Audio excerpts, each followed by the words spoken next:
Salam sejahtera bagi kita semua. Salam, selamat pagi dan selamat hari Sabat. Kami dari Pemirsa Rio Media Ministry kembali menyapa saudara-saudara semua dalam program Renungan Pagi. Sebelum lanjut, mari kita berdoa. Ya Tuhan Allah, Bapa kami yang di sorga, inilah kami sebagaimana kami ada. Kami bersyukur Engkau sudah bersama-sama dengan kami sepanjang malam kami tidur.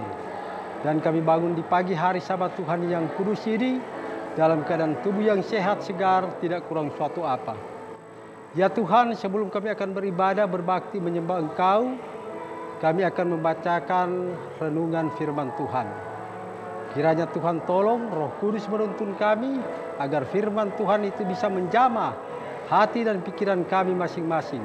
Sehingga iman, pengharapan, dan kasih kami semakin bertumbuh. Ampun salah dan dosa kami, kehendak Tuhan yang jadi. Doa ini kami sembahkan hanya di dalam nama Tuhan Yesus Kristus, Juru Selamat kami. Amin. Renungan pagi hari ini, Sabtu tanggal 10 Agustus 2024, berjudul Dilambangkan Berkas Buah Sulung yang Dilambaikan.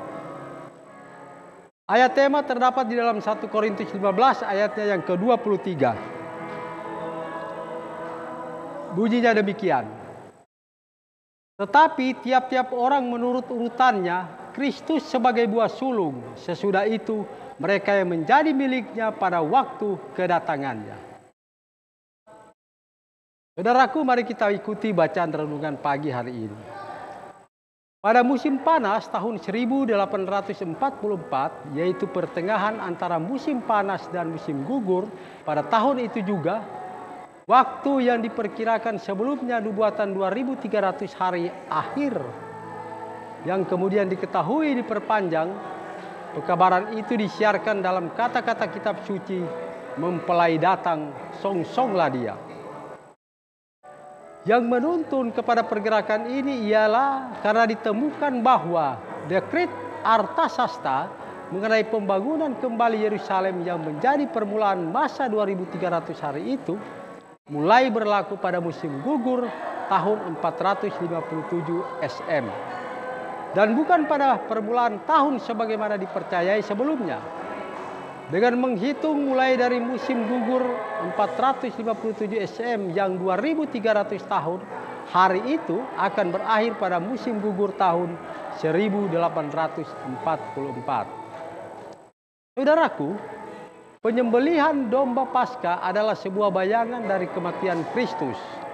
Paulus berkata, sebab anak domba Paskah kita juga telah disembelih, yaitu Kristus. 1 Korintus 5 ayat 7. Berkas buah-buah sulung yang pada waktu Paskah dilambai-lambaikan di hadirat Tuhan adalah lambang kebangkitan Kristus. Paulus berkata mengenai kebangkitan Tuhan dan umat-umatnya.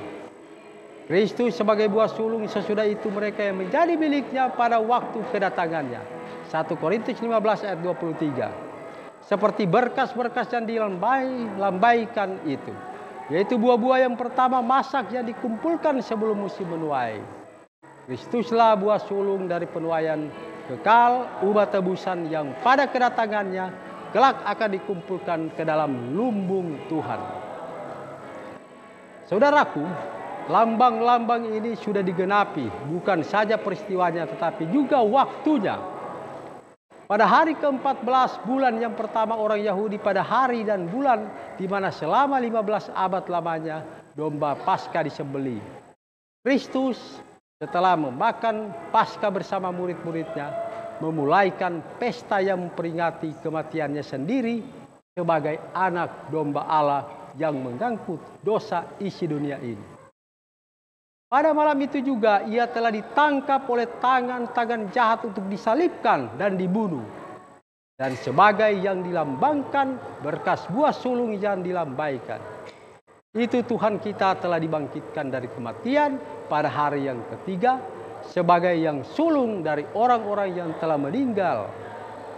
Kemenangan akhir halaman 337 dan 348.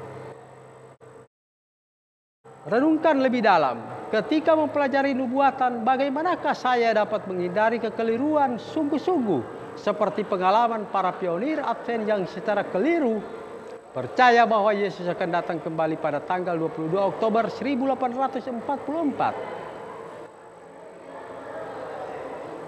Demikianlah renungan pagi kita hari ini. Tuhan memberkati. Sekali lagi, mari kita berdoa. Ya Tuhan Allah Bapa kami yang di sorga, kembali lagi kami datang kepada Tuhan. Kami bersyukur Tuhan sudah bersama-sama dengan kami, telah memberikan kami pengertian tentang firman Tuhan yang baru saja kami dengar. Kiranya di sepanjang hari Sabat Tuhan yang kudus ini, firman Tuhan akan menuntun kami dalam setiap langkah peribadatan kami hingga penyembahan kami kepada Tuhan. Ampun salah dan dosa kami. Di sepanjang hari Sabat ini kami serahkan ke dalam tangan Tuhan.